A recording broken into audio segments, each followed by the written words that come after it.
Next day early morning 4:35 కల్లా fresh అయిపోయి room నుంచి బయటకు వచ్చేసామండి.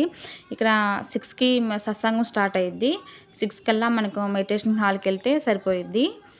ఇక మధ్యలో ఇక డైనింగ్ ఏరియాకి వచ్చేసాము. ఇక ఎర్లీ మార్నింగ్ కదా, టీ తాగుతారని చెప్పేసి వచ్చారు. మా బావ టీ తాగుతాడు.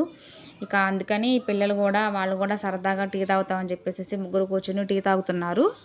డైనింగ్ ఏరియా అండి ఇది.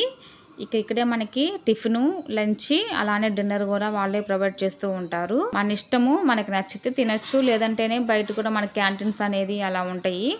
ఇక మన చాయిస్ అది. ఇంకా ఫుడ్ అనేది ఇక్కడ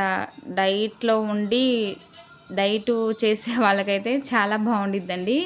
అంటే కొంచెము ఏజ్ ఉన్న వాళ్ళు వస్తూ ఉంటారు కదా, వాళ్ళకి ఈజీగా డైజెషన్ అయ్యేలా పెడుతూ ఉంటారు. ఇక మేము టీ తాగేసేసేసి ఇక మెడిటేషన్ హాల్‌కి స్టార్ట్ అయ్యాము. వీడియో నచ్చితే సబ్స్క్రైబ్.